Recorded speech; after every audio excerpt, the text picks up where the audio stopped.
resistor.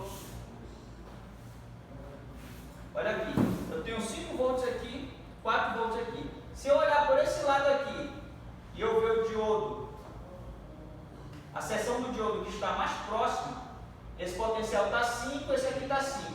Esse diodo aqui não está polarizado reversamente, mas ele está no limite do que eu posso utilizar, que é a polarização com 0 volts. Eu posso usar daqui para trás, eu não posso usar daqui para frente. Se esse cara aqui for para 5,5 volts, já era.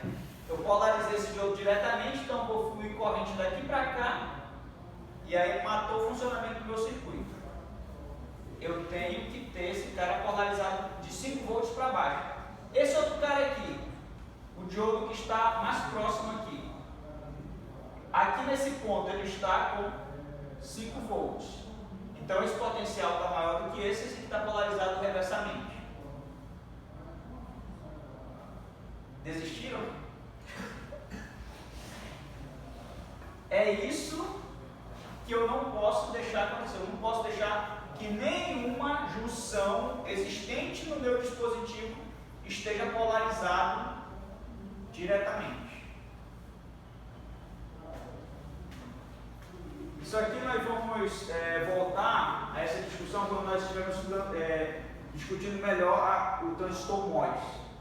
Que todas as junções do transistor MOS precisam estar polarizadas reversamente.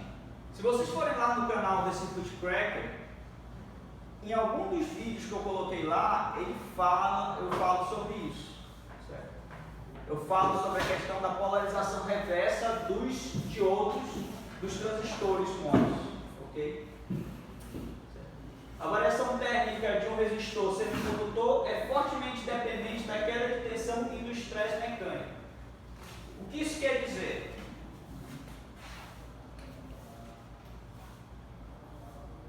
A variação térmica. O que acontece? Eu tenho aqui o dispositivo fabricado aqui nessa partilhazinha. Se ele não tem estresse mecânico, ou seja, se ele está livre de qualquer força sendo aplicada nele, ele tem um certo coeficiente de temperatura. Se eu coloquei ele no encapsulamento, o encapsulamento gerou uma torção, gerou um estresse mecânico nesse dispositivo, que pode ser um resistor, ele vai ter uma variação térmica diferente. E outra coisa, ele é dependente da queda de tensão. Aqui, por exemplo, se ele está polarizado aqui, ó, com 4 volts e 5 volts, ele tem uma variação térmica. Se eu polarizo aqui com 2 volts e aqui eu mantenho 5, ele tem uma outra variação térmica. Então ele vai depender de tudo isso aí. Como eu posso usar essas características para fazer um sensor? Eu tenho que avaliar qual é a melhor curva de variação, e a curva que apresentar a melhor variação, eu uso ele para fazer um sensor. Por exemplo, se eu quiser fazer um sensor de pressão, eu posso desenhar um resistor em uma membrana de silício. Como é que eu faço uma membrana? Eu pego uma plataforma de silício e cavo essa plataforma até sobrar só uma pequena película, só uma película bem fininha de silício, e formo uma membrana. Né? Em cima dessa membrana eu vou e desenho lá um resistor. Cadê? Deixa eu ver aqui.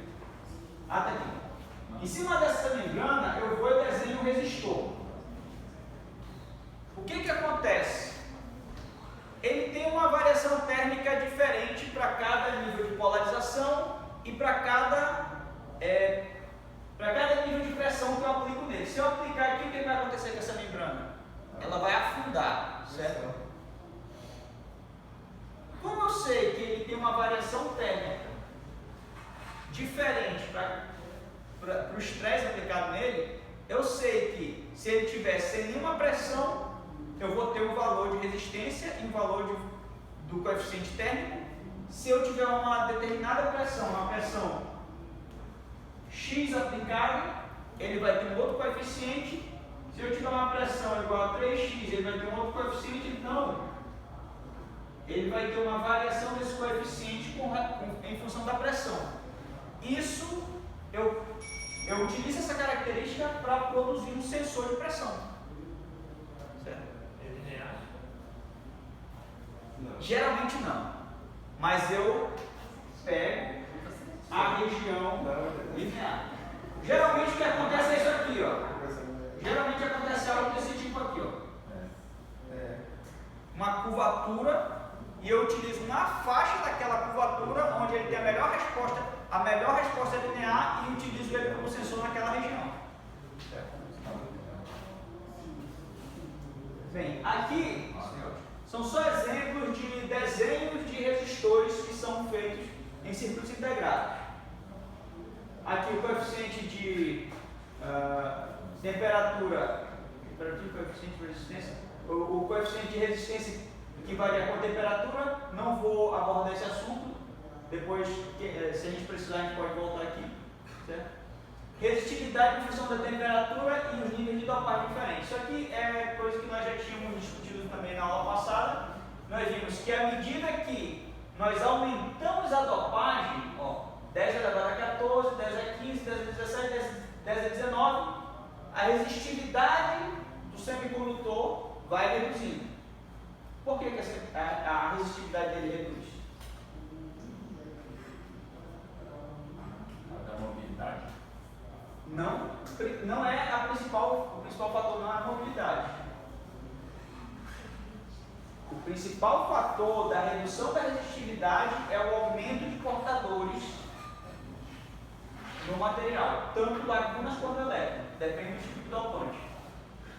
Agora, para uma dada dopagem, ele vai ter uma variação dessa resistividade com a temperatura.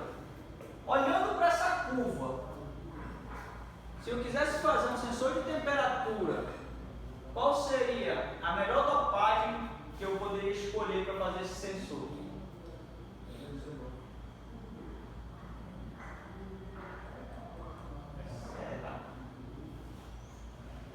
Eu não faria com 10 a 19. Olha só, 10 a 19 tem uma variação muito pequena com a temperatura. Então, eu tenho que escolher aquele que tem a maior variabilidade. Também não. 10 a 16. Essas duas curvas aqui, ó, estão as melhores. Elas estão mais ou menos. Eu tenho que descobrir qual seria a melhor dopagem, mas está nesse intervalo aqui, entre 10 a 15 e 10 a 16.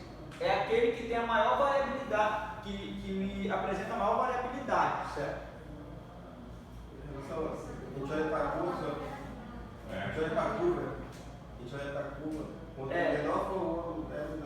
Quanto menor for a variação, melhor. Agora, olha só, qual seria a melhor faixa, a faixa mais adequada para usar um sensor de temperatura feito com um resistor, com essas duas dopagens aqui? Qual seria a melhor faixa de temperatura? Oi? A melhor faixa de temperatura. Porque, por exemplo, olha aqui. Eu pego essa curva aqui. Oi? 300 a... Um pouquinho antes do 500, eu acho. Aqui, nessa região aqui, ela começa a ter uma variabilidade muito baixa. Então, a sensibilidade dele para a variação de temperatura começa a ser quase insignificante. Então, eu consigo utilizar praticamente nessa faixa aqui, ó. Eu acho que é 200 aqui. 200 até mais ou menos 400. Então, nessa região aqui, eu tenho uma variação quase linear. Chegou lá em cima, a variação zero. Agora, a partir daqui, eu tenho uma outra, eu posso usar ele de novo como um sensor de temperatura, e aí com uma sensibilidade muito maior do que nessa outra faixa aqui. Então, são duas faixas distintas que eu posso usar ele como sensor de temperatura. Agora, eu não posso usar ele aqui nessa faixa, que vai de 400 a mais ou menos 450, porque a variabilidade é muito baixa. Certo? E eu não posso utilizar ele de forma contínua, por quê? Porque eu vou ter dois valores diferentes para a mesma resistividade. Se eu estiver utilizando ele como um sensor contínuo, e aí aparecer a resistividade aqui, 0,8. 0,8 pode indicar a temperatura aqui de 300, mas também ela pode indicar a temperatura aqui, cadê? Em 550. Então, ela tem que ser uma função afim, uma função com um único valor. Outros resistores integrados, isso aqui são tipos de materiais que são utilizados em tecnologia de fabricação de semicondutores, que são utilizados para fazer esses resistores. Polissilício. O que é o polissilício? Filmes finos, pode ser polissilício, pode ser um filme metálico. Possui melhor isolação devido à ausência da junção PN. Aqui, senhores. Aqui, esses elementos eles são todos construídos por junções PN. Agora, acima do silício, o que acontece acima do silício? Quando eu faço essa isolação aqui, eu levo uma camada de metal. Deixa eu ver se eu consigo fazer aqui. Eu faço isso aqui. Isso aqui é tipo um poço. Eu faço, quando eu estou fazendo fundações de casa, eu faço coluna, né? A coluna vai até lá no fundo. Aí o que acontece? Para cada metal que eu vou colocar aqui, eu tenho que ter um espaçamento entre eles e eu faço uma abertura até a superfície. E o que eu faço na superfície? Eu encho isso aqui de metal. Para que eu encho de metal? Para poder fazer o contato. Porque isso aqui vai ter uma camada de óxido aqui em cima. Que a gente olha aqui e se pergunta, cara, mas no semicondutor isso aqui acontece? Isso aqui fica lá embaixo. Isso aqui sobe, parece brincadeira, mas 400 micrômetros de óxido. 400 micrômetros de óxido você não consegue acessar de jeito nenhum lá no fundo. O único material capaz de riscar óxido de silício é diamante.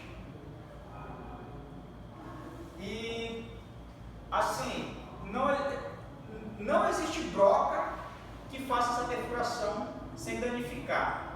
Mas o único material que consegue furar isso aqui é diamante. Eu não sei, eu acho que foram os carros da Ferrari que eles tinham um polimento cristalizado feito com óxido de silício. É um negócio. Existem uns fornos de fogão mesmo, desses da linha mais caras. Eles fazem a deposição de óxido de silício na parte metálica para ele não enferrujar. Então fica muito boa, é muito resistente esse material. E aí é feito isso aqui, senhores.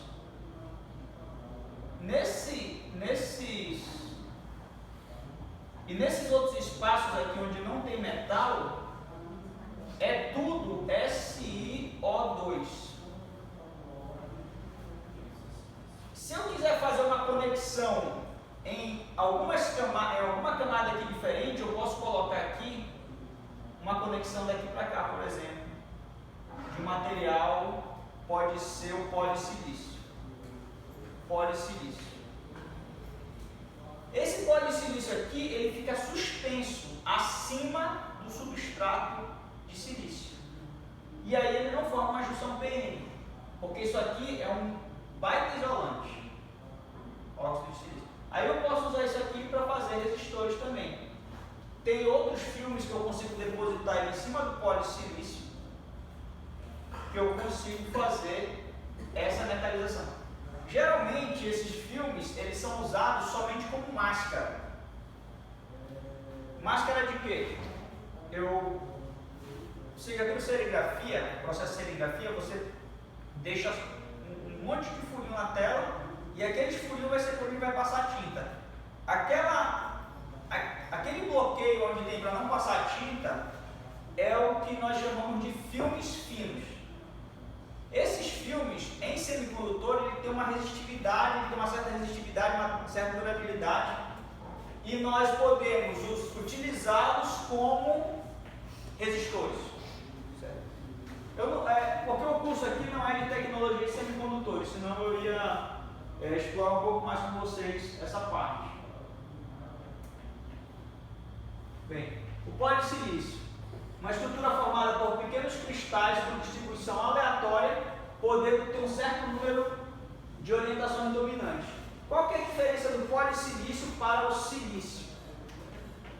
O silício, os átomos dele são todos muito bem organizados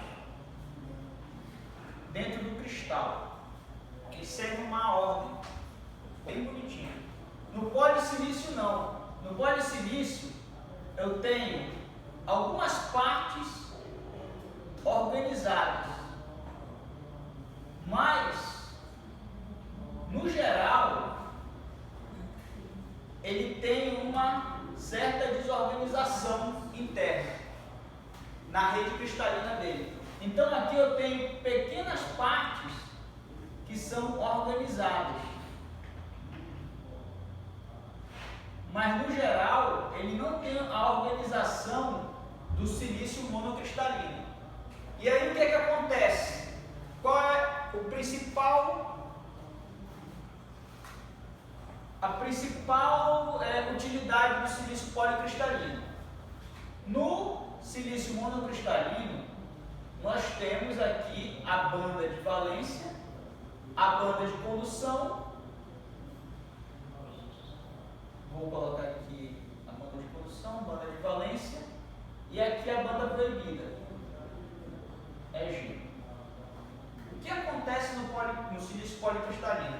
Como ele é extremamente desorganizado, ele tem um monte de níveis permitidos dentro da banda proibida. E se ele tem esses níveis permitidos, o que acontece? Qualquer variação de energia que um elétron que está aqui na banda de valência recebe, ele vem para cá, depois ele vem para cá, vem para cá, vem para cá, vem para cá. Ele usa isso aqui como um monte de pedrinhas para atravessar o lago. Então ele atravessa da banda de valência para a banda de condução com muita facilidade. Então no silício policristalino eu tenho a banda de condução aqui cheia de portadores, cheia de elétrons, e aqui a banda de valência cheia de lacunas. E se eu tenho uma alta densidade de elétrons lá e uma alta densidade de lacunas aqui, o que eu vou ter? Uma alta condutividade. Então o silício policristalino é utilizado como um metal em semicondutores. Ele tem uma resistividade, mas é uma resistividade muito baixa. Okay? Então, suas características de resistividade, TCR e piezo constantes são fortemente dependentes do processo de deposição e dopagem. Além da desorganização, para reduzir ainda mais a resistividade e ele funcionar ainda melhor como metal, eu posso dopar ele ainda mais. Okay? Posso colocar mais portadores nesse cara. Aqui um exemplo de parâmetros de um processo de fabricação de circuito integrado, CMOS 1.18 micrômetros, uma tecnologia de mais de 30 anos, acho que talvez 40 anos. Okay? Mas aqui o que nós temos? Nós temos uma difusão do tipo N+. Aonde que nós encontramos uma difusão do tipo N+ aqui? Aqui, nesse exemplo, nós não temos uma difusão do tipo N+. Uma difusão do tipo P+, está aqui. Ó. Nesse exemplo aqui nós temos uma difusão do tipo P+, e essa difusão do tipo P+, apresenta uma resistividade de 44 ohms por quadrado. O que significa isso? Significa que se eu tiver uma região que eu tenho quadradinho, ele pode ser 1 micrômetro por 1 micrômetro, ele pode ser 10 micrômetros por 10 micrômetros, 100 micrômetros por 100 micrômetros. Se ele for quadrado, ele vai apresentar para mim uma resistência de 44 ohms. Se eu quiser fazer uma resistência de 88 ohms, o que eu faço? Oi? Eu dobro, eu coloco outro quadrado aqui, certo? Aí se eu quiser aumentar a resistência, eu vou aumentando o número de quadradinhos. É exatamente, simplesmente isso. Ó. Essa difusão do tipo P+, apresenta essa resistividade aqui. Se eu tiver um polissilício nessa tecnologia, ele vai apresentar para mim uma resistividade de 27 ohms por quadrado. É o mesmo princípio. Eu vou colocando quadradinhos. Se eu tiver um polissilício de alta resistência, o que é um polissilício de alta resistência? É um polissilício que não foi dopado, eu não dopei ele para diminuir a resistência dele. Então ele apresenta para mim uma resistividade de 2.700 ohms por quadrado. E esse outro aqui, ó, metal. O metal tem sim uma resistividade, mas ela é muito baixa. 0,07 ohms por quadradinho. Se eu quiser fazer um resistor de 500 ohms, qual é o melhor material para eu utilizar? Desses daí.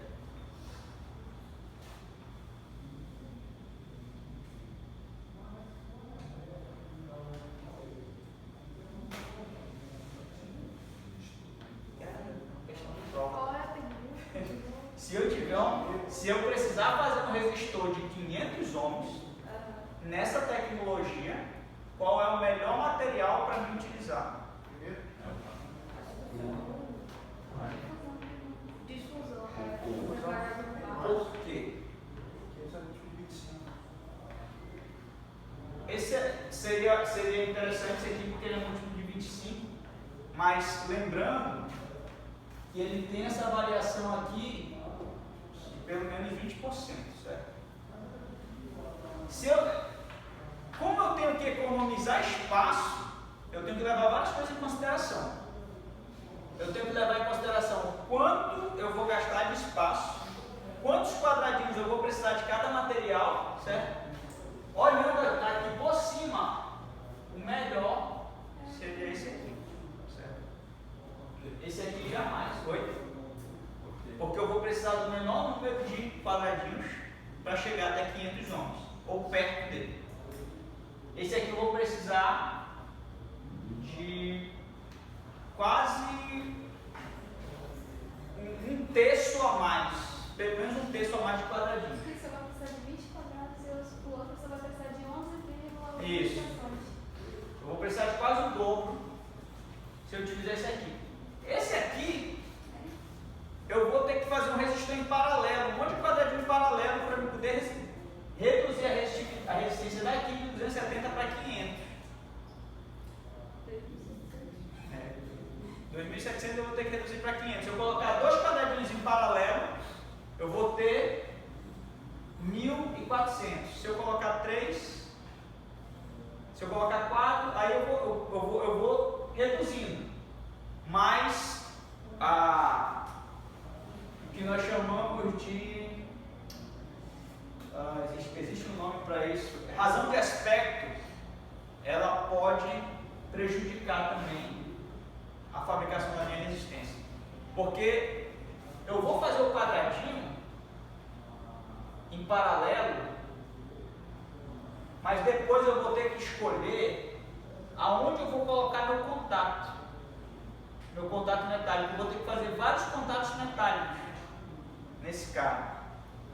Nesse outro caso aqui, eu vou fazer um monte de quadradinho, um seguindo o outro. Eu posso fazer isso aqui, ó, também. Pá, pá. e só precisam de um contato aqui e um contato aqui. Esses dois contatos. Então tem várias questões que influenciam na escolha de qual dos tipos de resistores eu utilizo. Okay? Bem, aqui nós temos a curva de variação da tensão do diodo polarizado reversamente com a variação da temperatura.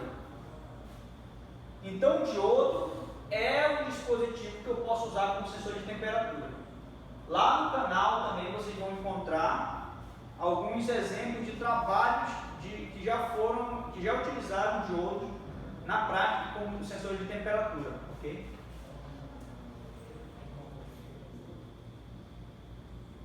Tá, componentes da corrente de polarização direta do diodo. Então aqui os elementos da corrente de diodo, a corrente de difusão, corrente de fuga de superfície, componente de recombinação na região de depressão. Eu não sei se eu acho que aqui não é componente não. É corrente devido à recombinação na região de depressão. É uma componente da corrente, ok, devido à recombinação. Porque quando eu expliquei para vocês a junção PN, eu disse que não tinha o modelo que nós estávamos utilizando, nós não prevíamos recombinação de portadores na região de depressão. Mas na realidade ocorre essa recombinação e ocorre também a geração de portadores na região de depressão. Não se preocupem com isso aqui não. Essas informações são muito profundas para ir na prática. Okay? Transistores. Deixa eu ver só que horas são. Eu vou parar por aqui e no transistor a gente continua na próxima aula. Mas basicamente, o caso do transistor é o seguinte.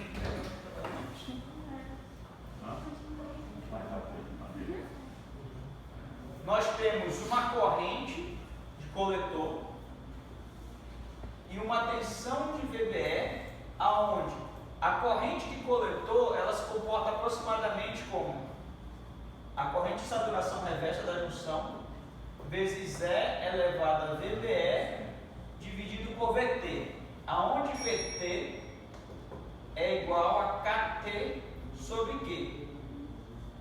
Toda a variação da temperatura ocorre aqui, no VT. Eu tenho variações no VBE? Tenho, mas o grosso mesmo ocorre bem aqui. E onde que nós vamos utilizar isso? Nós vamos utilizar o VBE é igual a VT logaritmo neperiano de C sobre IS. Isso aqui que nós vamos utilizar praticamente como sensor de temperatura. A tensão térmica da junção PN.